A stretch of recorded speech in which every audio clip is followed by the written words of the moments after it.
ರಾತ್ರಿಯಿಂದಲೇ ಶುರು ಆಗಿದೆ, ನಿನ್ನೆಯಿಂದ ಶುರು ಆಗಿದೆ. 6 ವರ್ಷದ ವಾಂತಿ ಮಾಡ್ತಾರೆ. ಈಗ ಈ ಸೀಸನಲ್ಲಿ 160.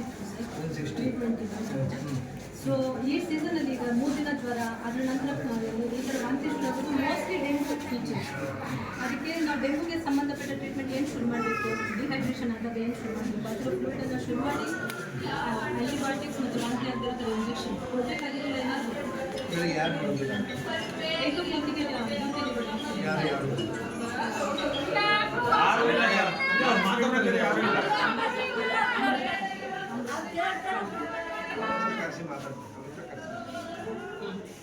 ಲಾಸ್ಟ್ ನಾರ್ಮಲ್ ಆಗಿದೆ ನೋಡಿ. 8 ಗಂಟೆ ಇಷ್ಟೇ ಬರ್ದಿರೋದು ಅವರು ಎಲ್ಲ ನಾರ್ಮಲ್ ಅಂತ ಹೇಳಿದ್ದಾರೆ. 8 ಗಂಟೆಲಿ ಎಮರ್ಜೆನ್ಸಿ ಟ್ರೀಟ್ಮೆಂಟ್ ಮಾಡ್ಬೇಕಲ್ಲ ಮೇಡಮ್. ಮತ್ತೆ ನೀವು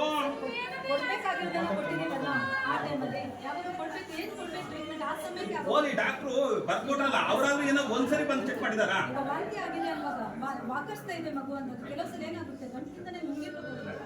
ಓಕೆ, ಒಪ್ಪತ್ತೀನಿ, ನಿಮ್ಮ ಮಾತನ್ನ ಒಪ್ಪತ್ತೀನಿ. ಆದ್ರೆ ಡಾಕ್ಟ್ರು ನರ್ಸ್ಗಳು ಬಿಟ್ರೆ ಬೇರೆ ಯಾವ ಡಾಕ್ಟ್ರು ಬಂದು ನನ್ನ ಮಗಳು ಚೆಕ್ ಮಾಡೋರು ಅದನ್ನ ಹೇಳ್ಬಿಟ್ಟು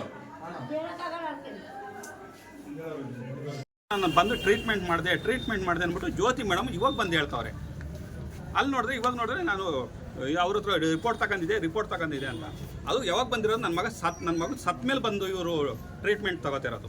ಕೇಳಿದ್ರೆ ನಾನು ಅವ್ರಿಗೆಲ್ಲ ಗೊತ್ತು ಅಂತ ಹೇಳ್ತಾ ಇದ್ದಾರೆ. ಏನು ಗೊತ್ತು ಜನರಲ್ ಡಾಕ್ಟ್ರಿಗೆ ಏನು ಗೊತ್ತಿರುತ್ತೆ ಮಕ್ಕಳ ಬಗ್ಗೆ? ಅಷ್ಟು ಪರಿಜ್ಞಾನ ಬೇಡ ಇವ್ರಿಗೆ. ಮಕ್ಕಳು ಡಾಕ್ಟ್ರ್ ಇಲ್ಲ ಅಂದರೆ ಅಡ್ಮಿಟ್ ಮಾಡ್ಕೊಳಕ್ಕೆ ಹೋಗ್ಬಾರ್ದು ಇವರು. ಯಾಕೆ ಮಾಡ್ಕೋಬೇಕು ಇವರು? ಗೊತ್ತಾಗಲ್ಲ ಇನ್ನೊಬ್ರು ಮಕ್ಕಳು ಏನು ಎತ್ತ ಅಂತ. ಇವ್ರ ಮಕ್ಳಿಗೆ ಏನಾದರೂ ಆಗಿದ್ರೆ ಇವ್ರನ್ನ ಅದನ್ನೇ ಮಾಡ್ತಿದ್ರಾ? ದಯವಿಟ್ಟು ಅದರಿಂದ ನಾನು ಇವಾಗ ಕಂಪ್ಲೇಂಟ್ ಕೊಡ್ತಾ ಇದ್ದೀನಿ. ನನ್ನ ಮಗಳಿಗೆ ಆ ಸ್ಥಿತಿ ಯಾವ ತಂದೆ ತಾಯಿಗೂ ಆಗೋದು ಬೇಡ. ಹಿಂಗಾಗಿ ನಾನು ಮಾತು